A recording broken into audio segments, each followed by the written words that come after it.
Fiebre reumática. La fiebre reumática es la cardiopatía adquirida más frecuente en niños y adultos jóvenes.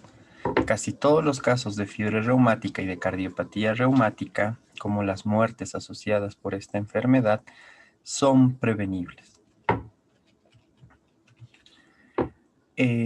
La fiebre reumática aguda y la cardiopatía reumática son enfermedades que están más vinculadas con la pobreza. La incidencia se modificó en el último siglo debido a los cambios socioeconómicos y a la prevención de esta enfermedad. La mayor carga de enfermedad se encuentra en los países en vías de desarrollo.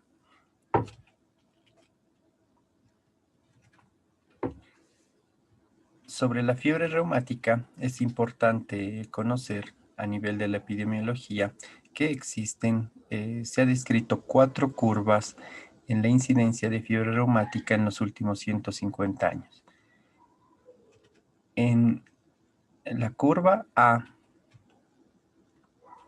esta es una curva donde se vio una disminución de la incidencia de fiebre reumática en países industrializados. Esto a principios del siglo XX, donde se reportó una incidencia de 100 casos anuales por 100.000 habitantes. Esta disminución se debió a una mejoría en la situación socioeconómica por el menor hacinamiento y los accesos sanitarios. En la curva B, la incidencia que está persistentemente alta, el patrón hiperendémico en regiones en vías de desarrollo como África, Oriente Medio, Asia, Europa del Este o Sudamérica. Generalmente también se ha descrito en países desarrollados, pero en poblaciones indígenas. Los dos países con esta situación son Australia y Nueva Zelanda, donde la incidencia es de entre 162 a 228 casos por 100.000 habitantes. La curva de incidencia C son países en vías de desarrollo con introducción de antibióticos, implemento de programas integrales de prevención primaria y secundaria. Solo implementando este tipo de programas se vio una disminución en la incidencia de esta enfermedad. Unos ejemplos son Cuba y Costa Rica, que también es una demostración que, aparte de mejorar los niveles socioeconómicos, el diagnóstico temprano y la prevención, el cumplimiento en la prevención primaria y secundaria de la fiebre reumática disminuye la incidencia de esta enfermedad. En la curva D son los casos de un resurgimiento de la fiebre reumática en países desarrollados o aquellos países donde la incidencia estaba en vías de disminución, generalmente esto por empeoramiento de la situación socioeconómica, por alguna crisis o por migraciones. Recordemos que la fiebre reumática es producida por una infección faríngea por el estreptococo beta hemolítico del grupo A de la clasificación de Landsfield, también denominado estreptococo piógenes. Recordemos que en algunas definiciones, especialmente en países con hiperendémicos, se ha descrito algunas infecciones asociadas a vías cutáneas, pero en la mayor parte de los países, la principal vía de infección es la vía faríngea. El estreptococo puede producir enfermedades inflamatorias, supurativas y no supurativas. La fiebre reumática es una complicación no supurativa posterior a una infección de este estreptococo.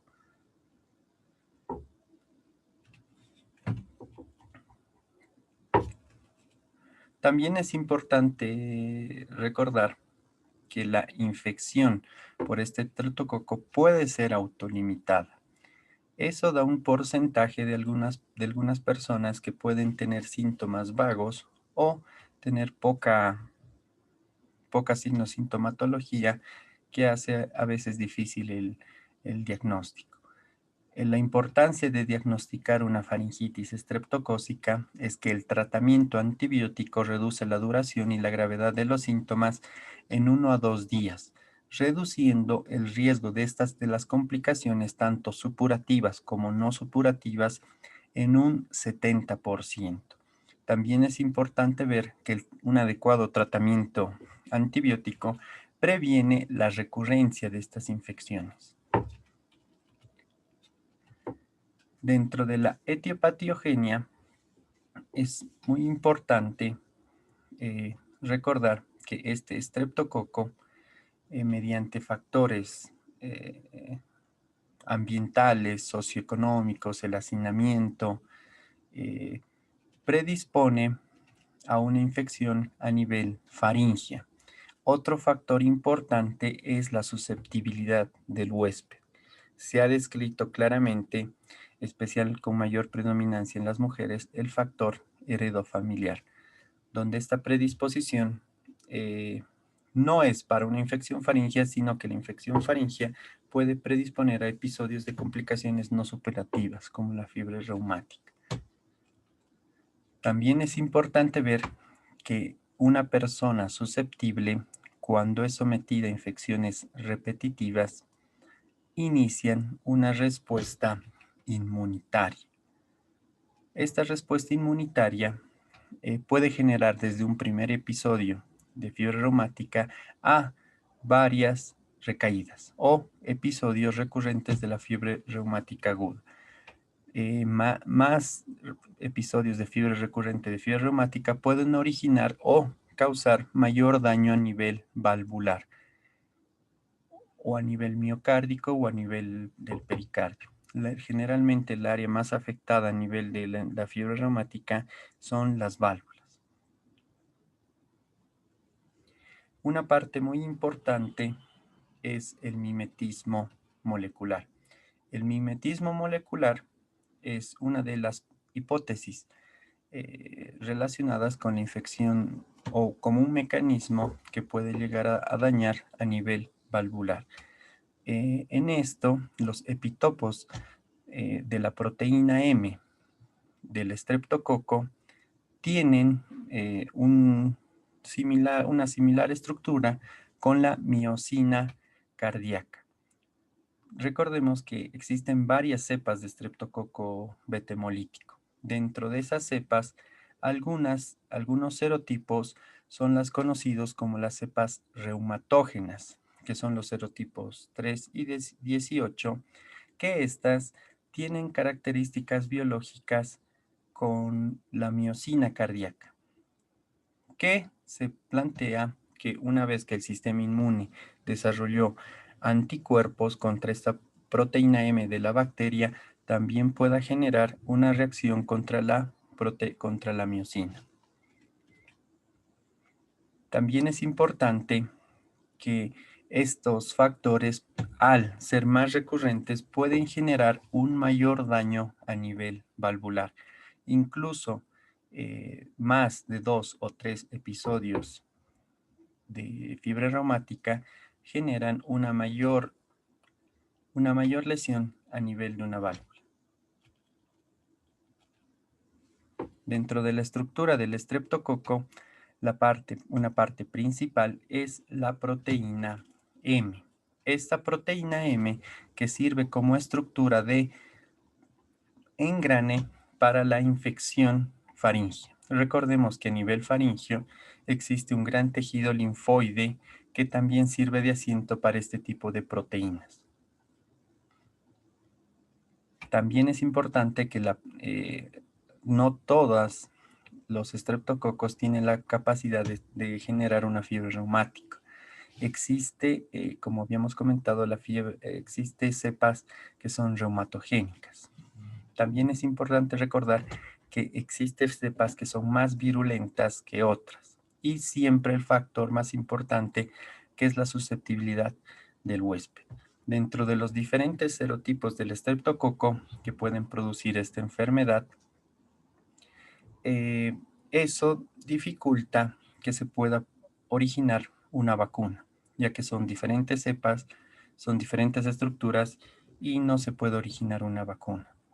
La edad de presentación de la infección faríngea, la más frecuente es entre los 5 hasta los 15 años. Posterior a esta infección, existe un periodo entre 2 a 3 semanas donde se produce la mayor cantidad de anticuerpos. Eso significa que una persona que tiene una faringitis tiene un lapso, un periodo ventana donde debe recibir el tratamiento antibiótico adecuado para prevenir la fiebre reumática. Las proteínas de virulencia de la superficie celular, generalmente el A y el D, el A y el C, contienen las cepas reumatogénicas. Las más frecuentes son el 3, el 5, el 6, el 14, el 18, el 19, el 24 y el 29.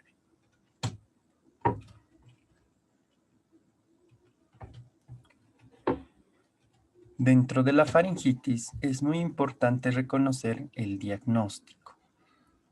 Generalmente la faringitis bacteriana se va a identificar por la aparición de puntos blancos, que es la denominada la faringitis pultácea.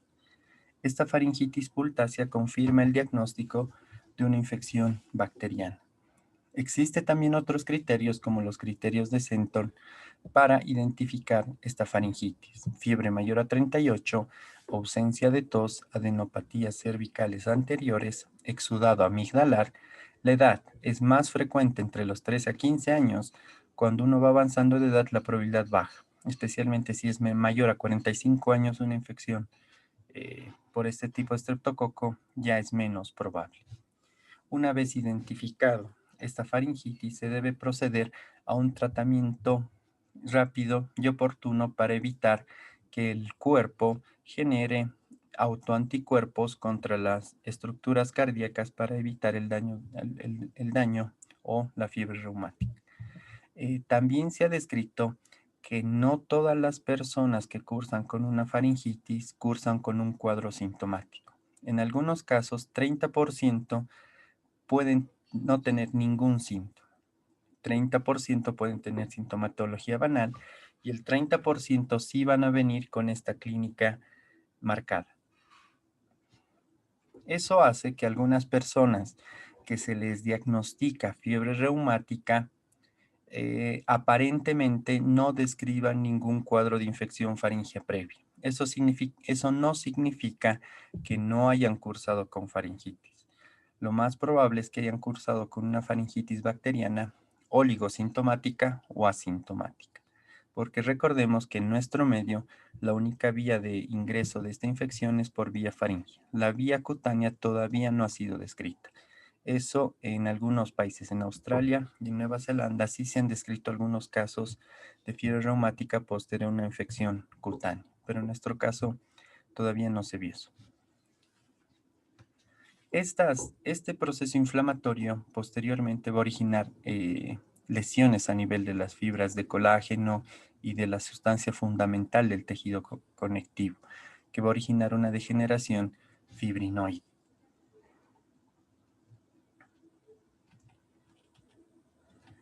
Vamos a recordar que clínicamente la fiebre reumática se puede diagnosticar mediante los criterios de John.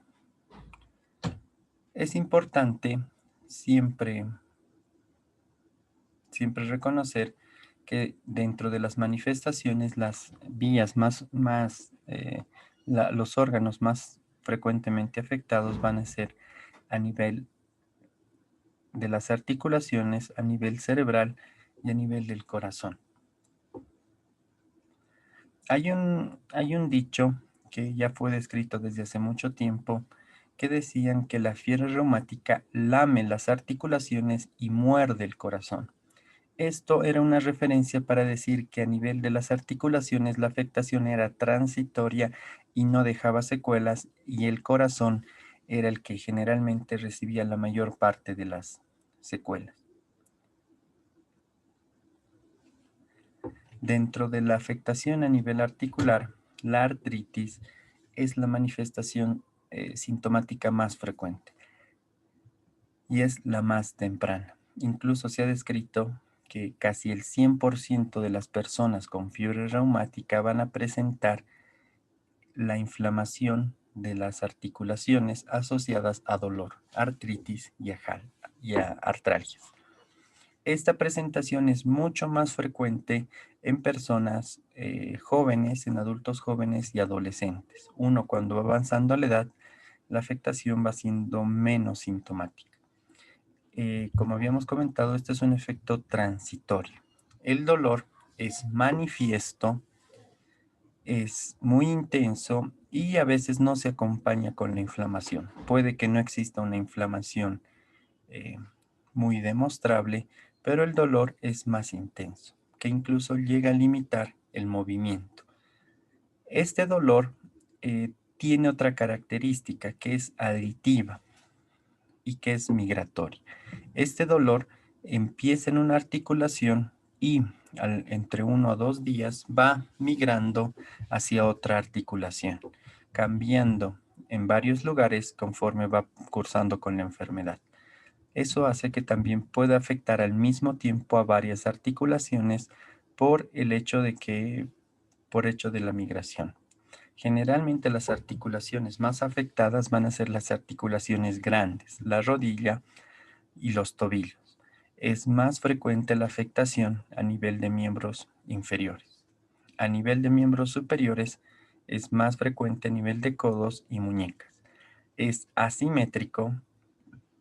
La progresión es rápida entre número 1 a 2 días. El número de articulaciones afectadas puede ser variable. Puede variar entre 6 a 16 articulaciones.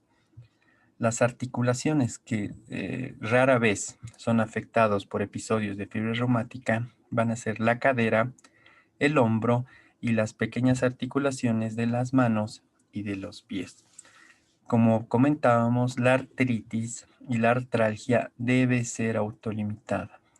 Se considera que en un periodo de 4 semanas ya tiene que remitir esta signosintomatología. Y a largo plazo no debe existir deformidad. Cuando los periodos de artritis y artralgias duran más de 4 semanas, en un paciente joven se debe descartar un cuadro de artritis juvenil idiopática o un lupus eritematoso sistémico. En pacientes que tienen episodios recurrentes, muy frecuentes de fiebre reumática, se ha descrito una artritis, la artritis de Charcot. Esta artritis de Charcot, que es muy poco frecuente, que sí se caracteriza por una deformación a nivel de los pies y de las manos, que es por episodios, por una inflamación recurrente de la cápsula fibrosa articular. No es muy frecuente. Por eso se dice que generalmente a nivel articular la deformación es rara. Si esta se presenta, se debe sospechar de episodios de fiebre reumática recurrentes y ya se denomina la artritis de Charcot. A nivel cerebral,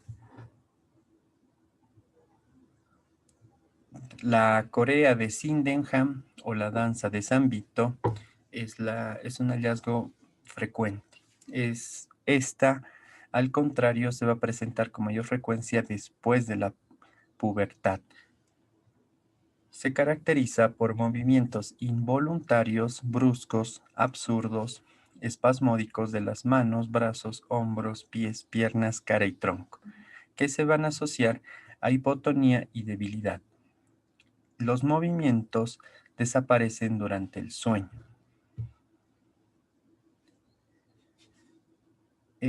Se asocia con cambios de personalidad, pueden tener un comportamiento inadecuado, brotes de ira o de llanto. Esta complicación se puede presentar después de 1 a 8 meses de la infección por el estreptococo beta hemolítico del grupo A. La recuperación es completa después de las 6 semanas de iniciado este cuadro. En algunos casos se ha descrito que esta afectación puede durar hasta 2 años. La otra característica de la corea de Sydenham es que no va a aparecer al mismo tiempo que la artritis, pero que sí puede coexistir con la carditis. Recordemos que la artritis y la artralgia son las afectaciones más frecuentes y más eh, tempranas de la fiebre reumática. La corea es una presentación menos frecuente y más tardía de esta enfermedad. A nivel cutáneo, vamos a tener el eritema marginado, que es una manifestación poco frecuente, aparece en la parte superior de los brazos o del tronco. No, es muy raro que pueda afectar a nivel de la cara. No es patognomónico de la fiebre reumática, ya que se ha descrito también en otras enfermedades eh, del tejido conectivo. Es un exantema evanescente, rosado, que no es pruriginoso y que se extiende de forma centrífuga, como se ve en esta imagen. A nivel central va a tener, tiene una forma, la piel mantiene a nivel central y a nivel de los bordes van a ser irregulares y serpenteados. También este se puede exacerbar o acentuar después de el contacto con calor. Los nódulos subcutáneos se parecen a los de la artritis reumatoide, son duros, indoloros y pueden desplazar libremente sobre el tejido conectivo subcutáneo. Son de un tamaño aproximado entre 0,5 a 2 centímetros. Tienden a agruparse. Se presenta en 1,5% de los casos de fiebre reumática.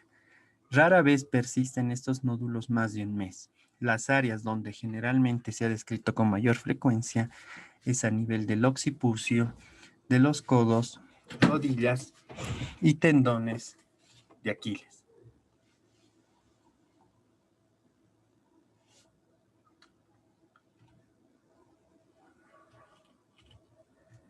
La afectación más importante y que generalmente deja secuelas es la afectación a nivel cardíaco. En la afectación a nivel cardíaco es una afectación frecuente y es la más seria. Los episodios de carditis son mucho más frecuentes y sintomáticos a más temprana edad.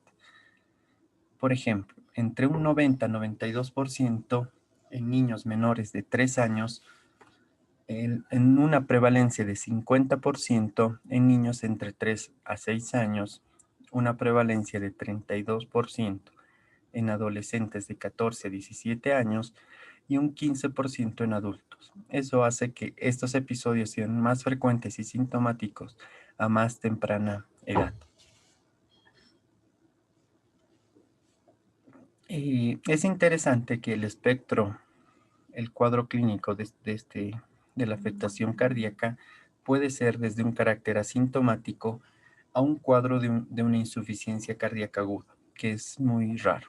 Generalmente la afectación del corazón va a ser a nivel endocárdico, pero la fiebre reumática puede afectar a nivel del pericardio, el epicardio, miocardio y el endocardio. La clínica depende de la afectación donde ha sido realizada. Por ejemplo, si se acompaña de una afectación pericárdica, una pericarditis va a tener la signosintomatología de una afectación de esta región. Se puede auscultar un roce pericárdico, puede existir la presencia de un dolor torácico y en algunos casos van a presentar derrame pericárdico que no va a evolucionar un taponamiento.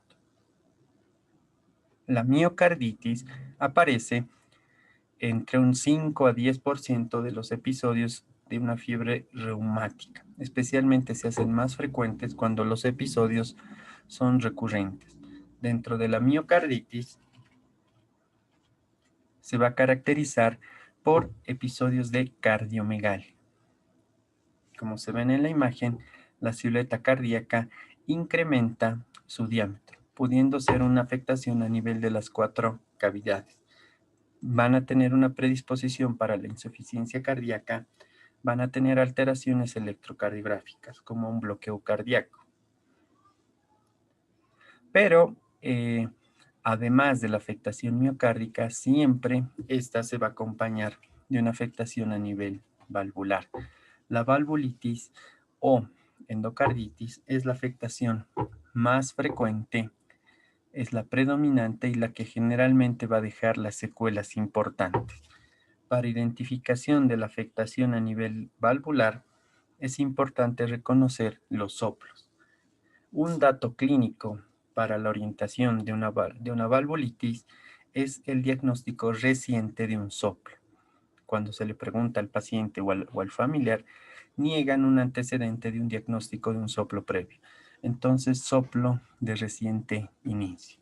Generalmente se puede auscultar un soplo sistólico apical por una insuficiencia mitral o un soplo diastólico basal por una insuficiencia aórtica. Recuerden que las válvulas afectadas con mayor frecuencia a nivel valvular son las izquierdas. En primer lugar, la afectación de la válvula mitral. En segundo lugar, la afectación de la válvula aórtica. La afectación de las válvulas derechas, tricuspidia como pulmonar, son muy raras. Y recuerden que en los episodios de fiebre reumática aguda, la insuficiencia valvular es predominante, pero cuando son episodios recurrentes o ya evolucionó a una cardiopatía reumática, la afectación más frecuente son las estenosis. En primer lugar, la estenosis mitral y en segundo, la afectación a nivel aórtico. Aparte de la auscultación clínica, siempre es importante realizar algunos exámenes complementarios, como la radiografía que nos va a demostrar un incremento en el índice cardiotorácico. También es importante la realización de un electrocardiograma, que es muy importante la medición del intervalo PR, que se prolonga.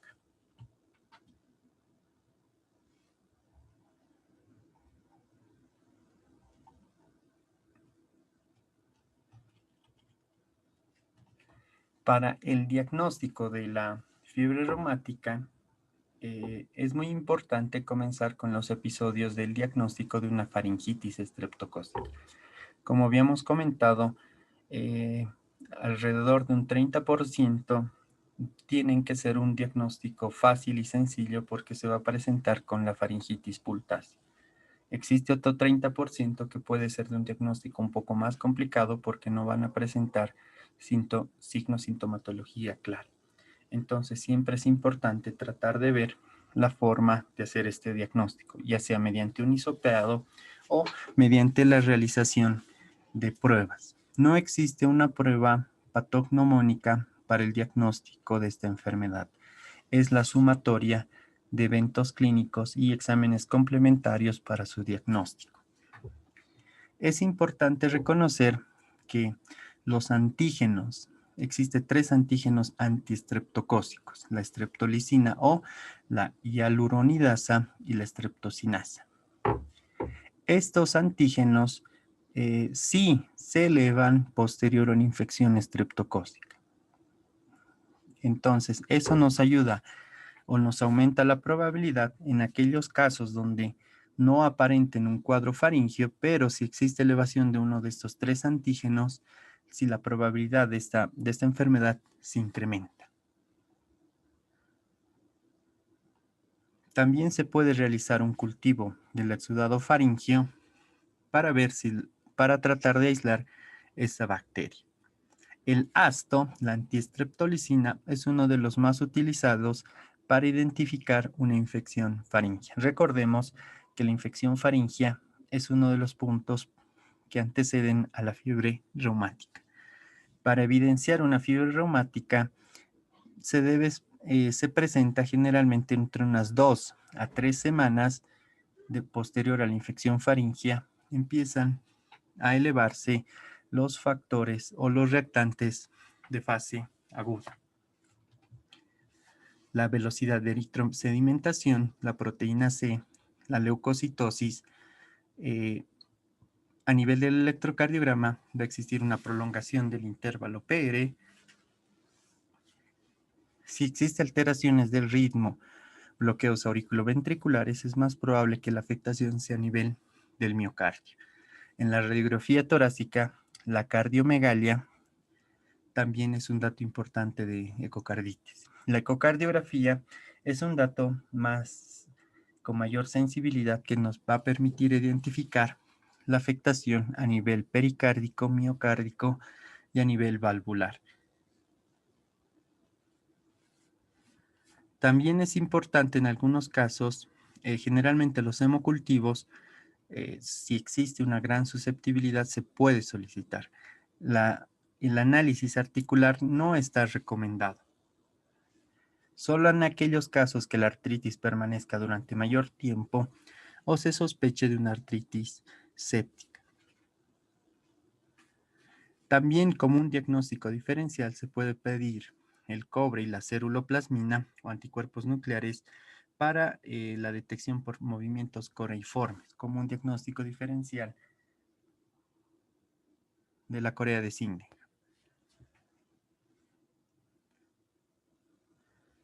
Entonces, siempre es muy importante reconocer que todas las personas que han sido sometidas o afectadas por una infección faríngea por el estreptococo beta hemolítico del grupo A, que tienen una susceptibilidad,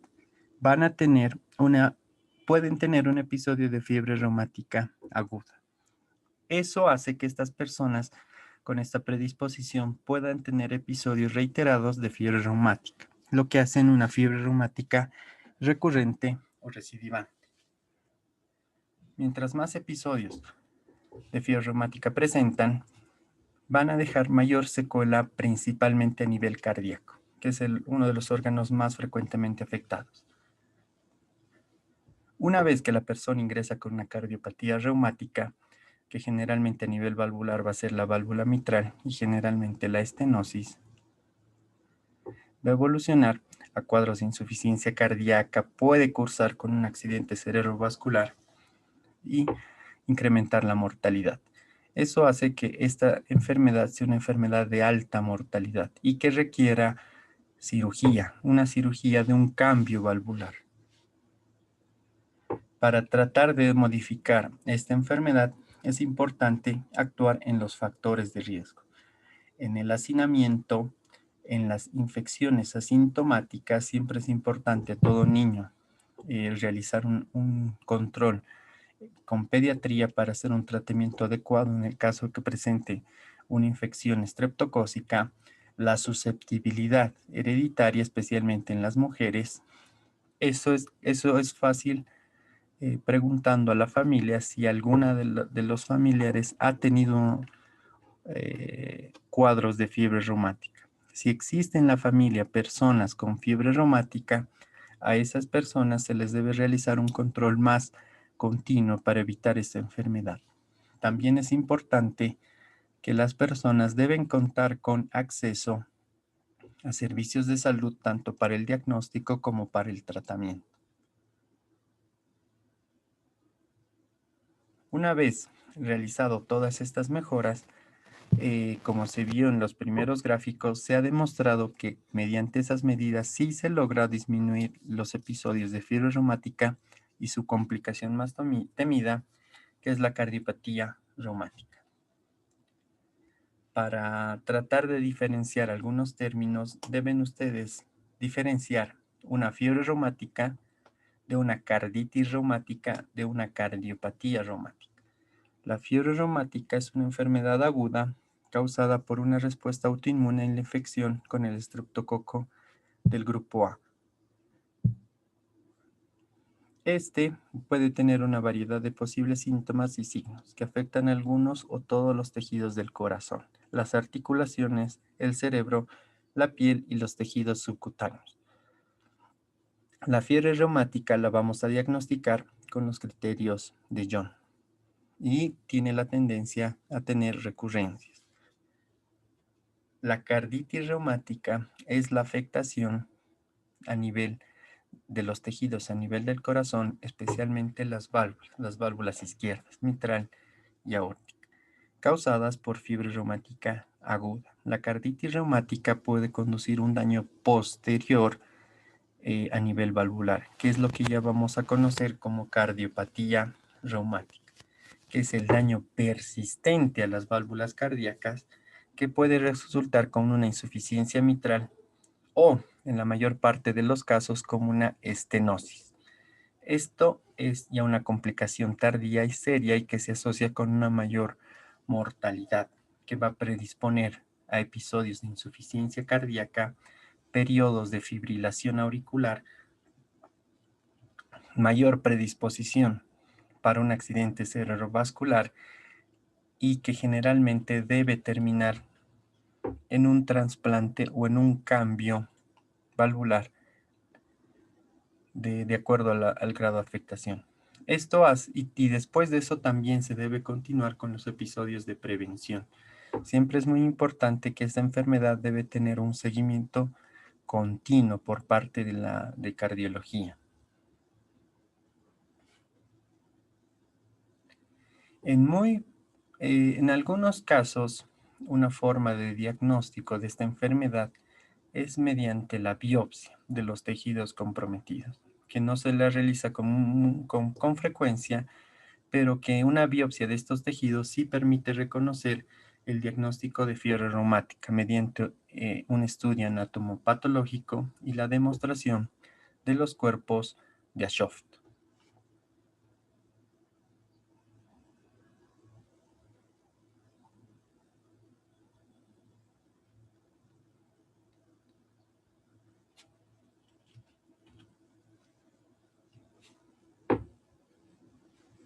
La afectación a nivel en relación al sexo es una relación 2 a 1 con afectación a las mujeres. La cardiopatía reumática crónica, que ya es la manifestación crónica, se presenta entre los 25 a 40 años de edad. Existe alguna incidencia de 471.000 casos de fiebre reumática aguda a nivel mundial y 350.000 muertes anuales por complicaciones de estas.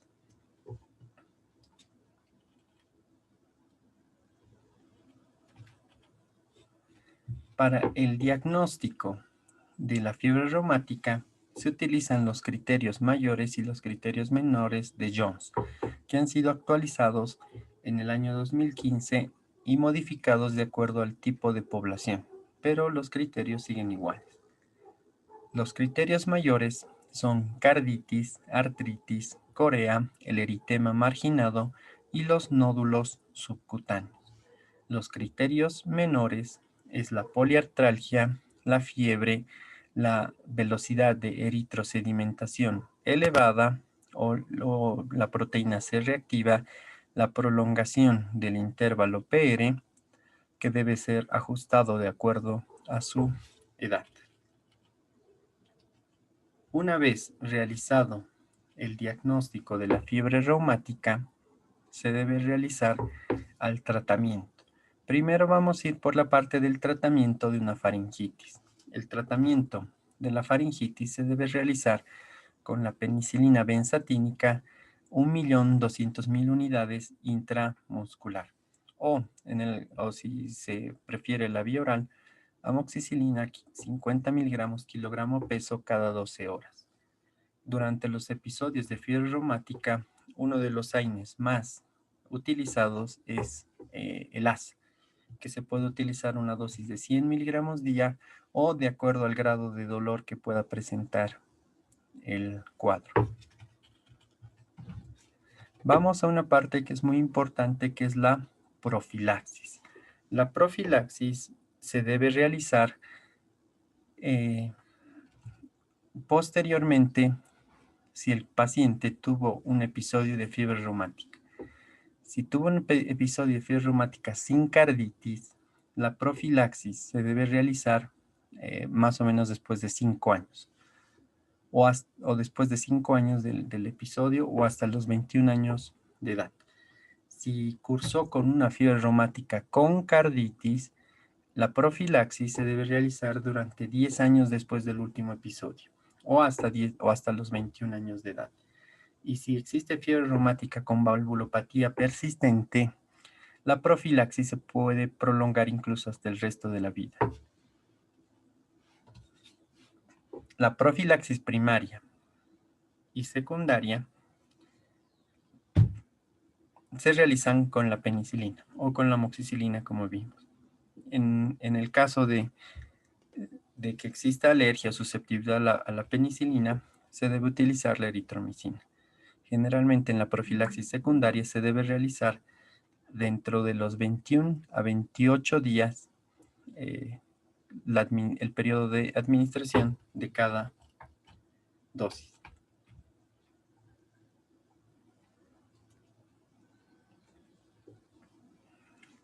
Siempre es importante realizar un seguimiento de este tipo de pacientes de fiebre reumática.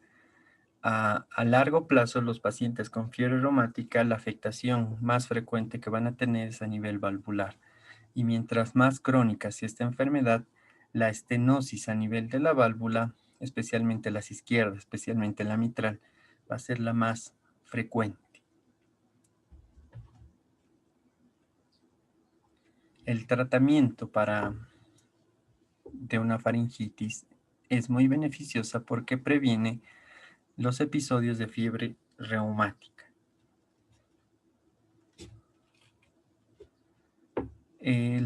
Como vimos anteriormente, lamentablemente esta enfermedad sigue siendo muy frecuente, pero es totalmente prevenible. Se debe realizar un diagnóstico oportuno, mejorar las situaciones, la condición socioeconómica, el acceso a atención médica para realizar una disminución de esta enfermedad.